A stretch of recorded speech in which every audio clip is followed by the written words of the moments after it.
ഒരു മനുഷ്യൻ സർവ്വലോകവും നേടിയിരുന്നാലും അവൻ്റെ ആത്മാവിനെ നഷ്ടപ്പെടുത്തിയാൽ ആ സർവ്വലോകവും കൊണ്ട് അവൻ എന്ത് ചെയ്യും? എന്ത് ലാഭമാണ്, എന്ത് പ്രയോജനമാണ് അവനുണ്ടാകുന്നത് എന്ന് കർത്താവ് ചോദിക്കുകയുണ്ടായി. Praise the Lord. ഈ നാളുകളിൽ മനുഷ്യർ കൂടുതൽ ശ്രദ്ധ കൊടുക്കുന്നത് അവരുടെ സാമ്പത്തികമായ ഉന്നമനത്തിന് വേണ്ടിയാണ്. ഈ ലോകത്തിൽ ലഭിക്കാവുന്നതായ അനേക റെപ്യൂട്ടേഷൻ അല്ലെങ്കിൽ സ്ഥാനമാനങ്ങൾക്ക്, ബഹുമാനങ്ങൾക്ക് വേണ്ടി മനുഷ്യൻ വെമ്പൽ കൊണ്ടോടുകയാണ്. നമ്മുടെ ആത്മാവിനെക്കുറിച്ച് നമുക്കൊരു ഭാരം ഉണ്ടാകുന്നുണ്ടെങ്കിൽ ജീവിതത്തിലെ ഏറ്റവും വലിയ സമ്പാദ്യം അതാണ്. ദാവീദ് രാജാവിന് തൻ്റെ ആത്മാവിനെക്കുറിച്ചൊരു ബോധ്യം വന്നപ്പോൾ, ഒരു വലിയ ഭാരം വന്നപ്പോൾ, അവൻ ദൈവത്തിൻ്റെ സന്നിധിയിൽ പോയി ഒരു മനോഹരമായ സങ്കീർത്തനം ചമച്ചു. 131 സങ്കീർത്തനം. 3 വാക്യങ്ങളെ അതിലുള്ളൂ എങ്കിലും താൻ ഇങ്ങനെ ദൈവസന്നിധിയിൽ പറയുന്നു: യഹോവേ, എൻ്റെ ഹൃദയം ഗർവിച്ചിരിക്കുന്നില്ല, ഞാൻ നിഗളിച്ച് നടക്കുന്നില്ല, എൻ്റെ ബുദ്ധിക്കെത്താത്ത വൻ കാര്യങ്ങളിലും അത്ഭുത വിഷയങ്ങളിലും ഞാൻ ഇടപെടുന്നതുമില്ല. അതിനുശേഷം 2ാമത്തെ വാക്യമാണ്: എന്തുകൊണ്ട് താൻ ഗർവിക്കുന്നില്ല, നിഗളിക്കുന്നില്ല, ബുദ്ധിക്കെത്താത്ത വൻകാര്യങ്ങളിൽ താൻ ഇടപെടാത്തതിൻ്റെ കാരണമെന്താണെന്ന് 2ാമത്തെ വാക്യത്തിൽ താൻ സ്പഷ്ടമായി രേഖപ്പെടുത്തിയിരിക്കുകയാണ്. താൻ പറയുകയാണ്: ഞാൻ എൻ്റെ പ്രാണനെ താലോലിച്ച് മിണ്ടാതാക്കിയിരിക്കുന്നു എന്ന് പറഞ്ഞാൽ, ഞാൻ എൻ്റെ ബുദ്ധിക്കെത്താത്ത വൻകാര്യങ്ങളിൽ ഇടപെട്ടാൽ, ഞാൻ നിഗളിച്ചു പോയാൽ, ഞാൻ ഗർവമായിരുന്നാൽ എൻ്റെ പ്രാണൻ എന്നിൽ നിന്ന് നഷ്ടപ്പെട്ടു പോകും. ഒരു കുഞ്ഞിനെ താലോലിക്കുന്നത് പോലെ എപ്പോഴും ശ്രദ്ധ കൊടുത്തും കൊണ്ട് താലോലിക്കേണ്ട ഒരു ഉത്തരവാദിത്വം നമ്മുടെ ആത്മാവിനെക്കുറിച്ച് ദൈവം നമുക്ക് തന്നിരിക്കുകയാണ്. ഒരു വാക്കുകൊണ്ട് പോലും തെറ്റിപ്പോകും. അല്പസമയം മതി, ഒരു കോപം വന്നാൽ മതി നമ്മുടെ പ്രാണൻ ക്ഷയിച്ചു പോകുവാൻ, നഷ്ടപ്പെട്ടു പോകുവാൻ. നോക്കൂ, ലോകത്തിൽ ഇന്ന് നടക്കുന്ന അനിഷ്ട സംഭവങ്ങളുടെ എല്ലാം പിന്നിൽ കരുതി വച്ചിരുന്നതായ ഒരു വൈരാഗ്യമോ ദേഷ്യമോ അല്ലെങ്കിൽ അങ്ങനെയുള്ളതായ ഒരു ഗർവമോ ഉന്നത ഭാവമോ ഒന്നുമല്ല. പെട്ടെന്നുണ്ടാകുന്ന വിതിൻ്റെ മോമെൻ്ററി ആയിട്ട് നമ്മിൽ ഡെവലപ്പ് ചെയ്യുന്നതായ ചില പ്രത്യേക സ്വഭാവങ്ങളാൽ അനിഷ്ട സംഭവങ്ങൾ രൂപം കൊള്ളുന്നു. മനുഷ്യൻ ബുദ്ധിക്കെത്താത്ത വൻകാര്യങ്ങളെക്കുറിച്ച് ചിന്തിച്ച് അവൻ പെരുമയായി മറ്റുള്ളവരെക്കാൾ ഉയർന്ന് പറക്കുവാൻ ആഗ്രഹിച്ച് അവൻ ഇങ്ങനെ ഈ ലോകത്തിലെ ലൗകികമായ കാര്യങ്ങളിലൊക്കെയും അവൻ ഇടപെട്ട് സ്വസ്ഥതയില്ലാത്തൊരു ജീവിതത്തിൽ ചെന്നെത്തുമ്പോൾ അവൻ അറിയാതെ അവൻ്റെ പ്രാണൻ അവനിൽ നിന്ന് നഷ്ടപ്പെട്ടു പോകുന്നു. ദൈവത്തിന് മഹത്വമുണ്ടാകട്ടെ.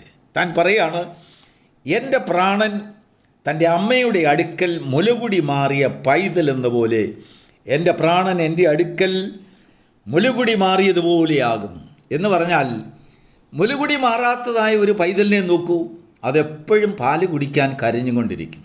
ആവലാതിയാണ്, കാരണമില്ലാതെ കരയും. ചില കുഞ്ഞുങ്ങളെ ശാന്തമാക്കാൻ നമുക്ക് പറ്റില്ല. അമ്മ എത്ര ശ്രമിച്ചിരുന്നാലും ആ കുഞ്ഞിന് ദേഷ്യം വന്നാൽ പാല് കൊടുത്താലും പിന്നെയും കരഞ്ഞുകൊണ്ടിരിക്കും. എന്നാൽ ഇവിടെ ഒരു മാച്യൂരിറ്റിയായ ഒരു ആത്മാവിനെക്കുറിച്ച് ദാവീദ് സംസാരിക്കുകയാണ്. എൻ്റെ പ്രാണൻ എൻ്റെ അടുത്ത് മുലകുടി മാറിയതായ പൈതൽ പോലെ. അവൻ പൈതലാണ്, അവൻ ചെറുപ്പക്കാരനാണ്, ഒരു കുഞ്ഞാണ്, എങ്കിലും അവനിൽ ആവലാതികളില്ല, അവനിൽ ബുദ്ധിമുട്ടുകളൊന്നുമില്ല, അവന് പരാതിയില്ല, അവന് സങ്കടങ്ങളില്ല, അവന് നിലവിളിയില്ല, അവന് കരച്ചിലില്ല. അവൻ മൗനമായി നമ്മളിൽ തന്നെ ഒതുങ്ങി നിൽക്കുന്ന ഒരു സ്വഭാവം, ഒരു നീതിമാൻ്റെ സ്വഭാവത്തെക്കുറിച്ച് ദാവീദ് അവിടെ പ്രകീർത്തിക്കുകയാണ്. ഇങ്ങനെ അടങ്ങിയിരിക്കുന്നൊരു പ്രാണനെ വളർത്തിയെടുക്കുന്നതിന് വേണ്ടി ദാവീദിൻ്റെ ഭാഗത്തു നിന്ന് അല്ലെങ്കിൽ മനുഷ്യൻ്റെ ഭാഗത്തു നിന്ന് ചെയ്യേണ്ടതായ 2-3 കാര്യങ്ങളാണ് ദാവീദ് പറയുന്നത്. ഞാൻ ബുദ്ധിക്കെത്താത്ത വൻകാര്യങ്ങളിൽ പോകുന്നില്ല, ഞാൻ നിഗളിച്ച് നടക്കുന്നില്ല, ഞാൻ ഗർവിച്ചിരിക്കുന്നില്ല. Price the Lord. ആര് വന്ന് നമ്മെ കണ്ടാലും ശാന്തതയുള്ളവൻ, താഴ്മയുള്ളവൻ, ദൈവത്തിൻ്റെ സന്നിധിയിൽ താഴ്മയോടെ നടക്കുന്നവൻ. ഗർവികളോട് ദൈവം എതിർത്തു നിൽക്കുന്നു. എൻ്റെ നുകം താഴ്മയുള്ള നുകം, അത് ഏകാഗ്രതയുള്ള ഒരു ഹൃദയത്തിൻ്റെ അവകാശി ഉടയവൻ. ആ ഹൃദയം എപ്പോഴും ദൈവത്തിൽ പ്രത്യാശ വയ്ക്കുന്നു. 3-ാം വാക്യത്തിൽ ഇസ്രായേലേ, ഇന്ന് മുതൽ എന്നേക്കും യഹോവയിൽ പ്രത്യാശ വെച്ചുകൊള്ളുക എന്ന് പറഞ്ഞാൽ, ഇന്നലെ വരെയും നീ വൻകാര്യങ്ങളിൽ ഇടപെടുന്നവനായിരുന്നു, ദേഷ്യപ്പെടുന്നവനായിരുന്നു, ഗർവിക്കുന്നവനായിരുന്നു. എന്നാൽ നിൻ്റെ ആത്മാവിനെക്കുറിച്ചൊരു വെളിപ്പാട് ദർശനം നിനക്ക് കിട്ടിയപ്പോൾ ആത്മാവ് നിൻ്റെ ഉള്ളിൽ സ്വസ്ഥമായിരുന്ന ഒരു നന്മയുടെ വഴികളെ നിനക്ക് കാണിച്ചു തരത്തക്കവണ്ണം അത് നിന്നോട് വ്യക്തമായി ദൈവത്തിൻ്റെ ആത്മാവിൽ ആശ്രയിച്ചുകൊണ്ട് സംസാരിച്ചു കൊണ്ടിരിക്കും. ഒടുവിൽ അതിൻ്റെ സംസാരം നിന്നെ ദൈവത്തിൽ പ്രത്യാശ വയ്ക്കുന്ന മനുഷ്യനാക്കി മാറ്റും. ഇതാണ് ക്രിസ്തീയ ജീവിതത്തിലെ ഏറ്റവും കരുത്തുറ്റ ഒരു ജീവിതാനുഭവം. ഒരു മനുഷ്യൻ ദൈവത്തിൽ പ്രത്യാശ വയ്ക്കുന്ന ഒരനുഭവമുണ്ടെങ്കിൽ അവൻ്റെ ജീവിതത്തിൽ കരച്ചിലും കണ്ണുനീരും പ്രയാസങ്ങളും ആവലാതികളും ഒന്നുമില്ല. ഇല്ല, ദൈവത്തിൽ പ്രത്യാശയില്ലാത്ത മനുഷ്യർ എപ്പോഴും അത്ഭുതങ്ങളെക്കുറിച്ച് ചിന്തിക്കും. എൻ്റെ ജീവിതത്തിൽ അത്ഭുതങ്ങൾ നടക്കണം, അത്ഭുതങ്ങൾ പ്രവർത്തിക്കണം, ദൈവം അത്ഭുതം പ്രവർത്തിക്കണം, അടയാളം പ്രവർത്തിക്കണം. കാരണം എന്താണെന്നറിയാമോ? ഈ അത്ഭുതമില്ലാതെ അടയാളമില്ലാതെ നിനക്ക് ദൈവത്തിൽ വിശ്വസിക്കാൻ കഴിയുന്നില്ല. ദൈവത്തെ നീ ചിന്തിക്കുന്നതെല്ലാം അത്ഭുതമായിട്ടാണ്. അടയാളങ്ങൾ ചെയ്യുന്ന ദൈവം, ഒരു ദിവസം ദൈവം അത്ഭുതം ചെയ്തില്ല എങ്കിൽ നിൻ്റെ ജീവിതത്തിൽ പ്രാണൻ ശോഷിച്ചു പോകും, ക്ഷീണിച്ചു പോകും. ആ പ്രാണന് ശക്തിയില്ലാതാകും, ആ പ്രാണന് ജീവനില്ലാതാകും, ആ പ്രാണന് ജീവനിൽ വളരുവാൻ കഴിവില്ലാതാകും. അതുകൊണ്ട് എപ്പോഴും അത്ഭുതങ്ങൾ നടക്കുവാൻ ആഗ്രഹിക്കും, മിറക്കുലസ് ലൈഫ്. എന്നാൽ ഒരു മെച്വേർഡായിട്ടുള്ള, ഒരു പ്രാപ്തിയുള്ള, ആരോഗ്യമുള്ള ഒരു ജീവിതം നയിക്കുന്ന ആത്മാവിൻ്റെ ഉടയവൻ, അവൻ്റെ ജീവിതത്തിൽ ഒരു ആശയമുണ്ട്, ഒരു സ്വഭാവമുണ്ട്, യഹോവയിൽ പ്രത്യാശ വയ്ക്കുന്നു. ദൈവത്തിന് മഹത്വമുണ്ടാകട്ടെ. സന്തോഷത്തോടെയും സമാധാനത്തോടെയും ജീവിക്കുവാൻ ദൈവത്തിൽ പ്രത്യാശ വെച്ച് ജീവിക്കുന്ന ഒരു മനുഷ്യനെ കൊണ്ട് സാധിക്കും. അവൻ്റെ ജീവിതത്തിൽ വരുന്ന സങ്കടം, ദുഃഖങ്ങൾ, ഭാരങ്ങൾ, പ്രയാസങ്ങളെല്ലാം ദൈവം തൻ്റെ തക്ക സമയത്ത് അവനെ ഉയർത്തും, അവന് വേണ്ടി ചെയ്യുമെന്നുള്ളതായ ഒരു വിശ്വാസം അവനെ ഭരിക്കും. യഹോവയിൽ പ്രത്യാശ വെച്ചുകൊള്ളുക. ദാവീദ് പറയുന്ന ഒരാഹ്വാനം, കഴിഞ്ഞ കാലങ്ങളിലൊന്നും നിന്നെക്കൊണ്ടത് സാധിച്ചില്ല എങ്കിൽ ഇന്നു മുതൽ നീ യഹോവയിൽ പ്രത്യാശ വെച്ചുകൊള്ളുക. അങ്ങനെ ഒരു ജീവിതം ഒന്ന് തുടർന്ന് നോക്കുക. അത് നിൻ്റെ ജീവിതത്തിൽ സമാധാനം തരുന്നില്ലേ? അത് നിൻ്റെ ജീവിതത്തിൽ സന്തോഷം കൊണ്ടുവരുന്നില്ലേ? നിൻ്റെ കുടുംബ ജീവിതത്തിൽ ആനന്ദകരമായ ഒരു അനുഭവം നിനക്ക് തരും. നിൻ്റെ കുഞ്ഞുങ്ങളുടെ മുൻപിൽ ഒരു മാതൃകാപരമായ ജീവിതം ചെയ്യുവാൻ നിന്നെ അത് ശക്തിപ്പെടുത്തും. കഴിഞ്ഞ കാലങ്ങളിൽ അത് നിന്നെക്കൊണ്ട് സാധിച്ചില്ല എങ്കിൽ, കഴിഞ്ഞ കാലങ്ങളിൽ അത് നിൻ്റെ വീട്ടിലത് സാധ്യമായിരുന്നില്ല എങ്കിൽ, എപ്പോഴും കരയുന്ന കരച്ചിലിൻ്റെ സ്വരമാണ് നിൻ്റെ ഭവനത്തിലും നിൻ്റെ വീട്ടിലും നിന്നിലും നിൻ്റെ ജീവിതത്തിലും വിശ്വാസ ജീവിതത്തിലും ഉണ്ടായിരുന്നെങ്കിൽ, ദാവീദ് ദൈവത്തിൻ്റെ വചനത്തിൽ ആശ്രയിച്ചുകൊണ്ട് ദൈവത്തിൻ്റെ ആത്മാവ് നമ്മോട് സംസാരിക്കുകയാണ്.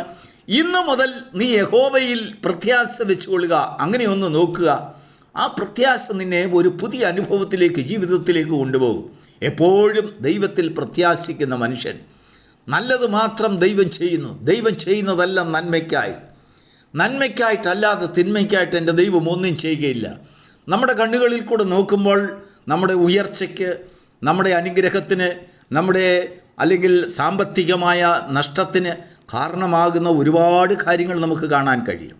എന്നാൽ യഹോവയിൽ പ്രത്യാശ വയ്ക്കുന്ന ഒരു മനുഷ്യൻ, എൻ്റെ ദൈവം അറിയാതെ എനിക്കൊന്നും സംഭവിക്കുകയില്ല, എൻ്റെ ദൈവം വരുത്താതെ എനിക്കൊന്നും വരികയില്ല, ഞാനും എൻ്റെ കുടുംബവും ഞങ്ങൾ യഹോവയെ സേവിക്കും, എന്നെ ശക്തനാക്കുന്നവൻ മുഖാന്തരം ഞാൻ സകലത്തിനും മതിയാകുന്നു എന്നൊക്കെ അവൻ്റെ ജീവിതത്തിൽ ഒരു പ്രത്യാശപരമായ വാക്ക്. പ്രഭാതത്തിൽ എഴുന്നേൽക്കുമ്പോൾ അന്ന് പകൽക്കാലം നിൻ്റെ ജീവിതത്തിൽ വരുന്നതെല്ലാം ദൈവം കൊണ്ടുവരുന്നതാണെന്ന് ഒരു പ്രത്യാശ. ആ പ്രത്യാശ നിൻ്റെ ഉള്ളിലുള്ളപ്പോൾ ഏത് സാഹചര്യങ്ങളെയും അതിജീവിക്കുവാനുള്ള ഒരു വൻ കൃപ ദൈവം നിനക്ക് പകരും, ഒരു സമാധാനം തരും, ഒരാശ്വാസം തരും. അങ്ങനെ വീണ്ടും വീണ്ടും ദൈവത്തിൻ്റെ സന്നിധിയിൽ അല്ലെങ്കിൽ മനുഷ്യരുടെ മുമ്പിൽ കരയുന്നവനായിട്ടല്ല, മുലകുടി മാറിയ പൈതൽ, ഒരു മെച്വേർഡ് ബോയ് എന്ന് പറഞ്ഞാൽ കാലങ്ങളെയും സമയങ്ങളെയും സൗകര്യങ്ങളെയും സാഹചര്യങ്ങളെയുമെല്ലാം തിരിച്ചറിയുവാൻ ശേഷിയുള്ള ഒരാത്മാവിൻ്റെ ഉടയവൻ. അങ്ങനെയുള്ള ഒരു മനുഷ്യന് ജീവിതത്തിൽ എത്ര സന്തോഷകരമാണെന്നറിയാമോ? അവൻ്റെ മുൻപിൽ ആനന്ദകരമായ ഒരു ജീവിതം കളിയാടുന്നത് അവൻ്റെ ജീവിതത്തിൽ അനുഭവിക്കുവാൻ കഴിയും. ഈ ഭൂമിയിലെ ജീവിതം അവന് സമാധാനമാണ്. ഈ ഭൂമിയിലെ ജീവിതം എത്ര കഷ്ടത കണ്ടിരുന്നാലും ശരി അവൻ്റെ ജീവിതത്തിൽ കരച്ചിൽ കൊണ്ടുവരികയില്ല. എന്തെന്നാൽ അവൻ്റെ ഹൃദയം നെഗളിക്കുന്നില്ല, അവൻ ഗർവിക്കുന്നില്ല, സമാധാനത്തിൻ്റെ പുത്രനാകും. അവൻ്റെ ഭവനത്തിൽ ഒരു സമാധാന പുത്രനുണ്ട്.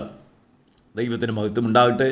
ഈ അനുഗ്രഹിക്കപ്പെട്ട പ്രഭാതയാമം നമ്മുടെ ജീവിതത്തിൽ കർത്താവിൽ പ്രത്യാശ വയ്ക്കുന്ന ഒരു അനുഭവമായി മാറുവാൻ, അത് നമ്മുടെ ആത്മാവിന് രക്ഷയായി തീരുവാൻ തക്കവണ്ണം ഇന്ന് മുതൽ യഹോവയിൽ പ്രത്യാശ വയ്ക്കുന്ന ഒരു ജീവിതം നമുക്ക് ലഭ്യമാകുവാൻ നമ്മെ സഹായിക്കുമാറാകട്ടെ. നമ്മുടെ കുഞ്ഞുങ്ങൾക്ക് അത് സഹായമാകട്ടെ. കുടുംബജീവിതത്തിൽ പ്രത്യാശ വയ്ക്കുവാൻ, ദൈവത്തിൽ പ്രത്യാശ വയ്ക്കുവാൻ നമുക്ക് സഹായിക്കട്ടെ. ആവശ്യങ്ങൾ ധാരാളമുണ്ട്, പ്രശ്നങ്ങൾ ധാരാളമുണ്ട്, വേദനകൾ ധാരാളമുണ്ട്. അനേക പ്രശ്നങ്ങൾ നമ്മെ അലട്ടിക്കൊണ്ടിരിക്കുന്നതായ അനേക പ്രശ്നങ്ങൾ കാണാം. അനേക രോഗങ്ങളും ബലഹീനതകളും നമ്മുടെ ജീവിതത്തിൽ കാണാം. എങ്കിലും ദൈവത്തിൻ്റെ ആത്മാവി പ്രഭാതത്തിൽ നമ്മോടൊരു സദ്വർത്തമാനം അറിയിക്കുകയാണ്. ഇസ്രായേലെ, ദൈവം സ്നേഹിക്കുന്ന മനുഷ്യനെ, നീ ഇന്ന് മുതൽ ദൈവത്തിൽ പ്രത്യാശ വെച്ചുകൊള്ളുക. ആ പ്രത്യാശ നിന്നെ ഉയർത്തും, നിന്നെ വഴി നടത്തും, നിനക്ക് സമാധാനം പകരും, നിന്നെ ആത്മാവിൻ്റെ പരിലാളനയിൽ കൂടെ നിന്നെ നടത്തും. എന്ത് ചെയ്യണം, എന്ത് സംസാരിക്കണം, എങ്ങോട്ട് പോകണമെന്നെല്ലാം അത് നിന്നെ നന്മയിലേക്ക് വഴി നടത്തും. എന്ത് പറയണമെന്നത് നിനക്ക് ഉപദേശിച്ചു തരും. എങ്ങനെ ചെയ്യണമെന്നുള്ളതെല്ലാം ഒരു ഉപദേശം നടത്തിപ്പും നിൻ്റെ ആത്മാവ് നിനക്ക് ദൈവവുമായിട്ടുള്ള ബന്ധത്തിൽ തന്നുകൊണ്ടിരിക്കും. ദൈവത്തിൽ പ്രത്യാശ വയ്ക്കുവാൻ ഈ പ്രഭാതം നമ്മെ അനുഗ്രഹിക്കുമാറാകട്ടെ, സഹായിക്കുമാറാകട്ടെ. God bless you.